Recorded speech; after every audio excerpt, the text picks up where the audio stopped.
Баршаңызға қайырлы күн. Бүгін осындай нәзік, әрі дәмді, сүзбелі, шиелі пирог дайындаймыз.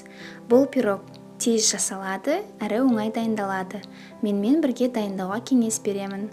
Қажетті ингредиенттер: 300 грамм печенье, 150 грамм ерітілген сары май, 300 грамм творог, 100 грамм қаймақ, 100 грамм қант, 1 жұмыртқа және 50 грамм шие.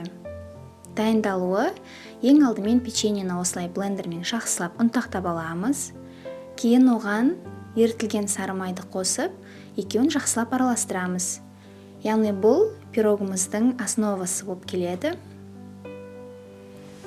Одан кейін оны диаметрі 24 сантиметрлік формаға орналастырамыз. Егер де ыңғайлы болса, қасықпен немесе қолмен осылай барлығын жайып, жан-жағының барлығын тегістеп орналастырып шығамыз.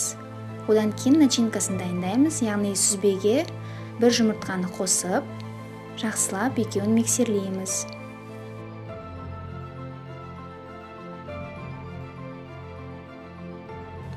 Одан кейін оған қант пен қаймақты қосамыз да, тағы да жақсылап миксерлеп аламыз.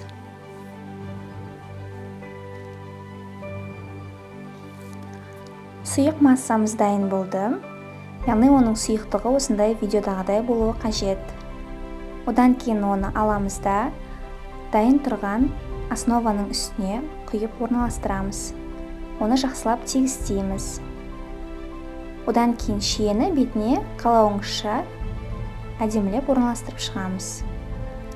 Кейін пирогымызды 180 градус қызып тұрған пеште 25-30 минут пісіреміз.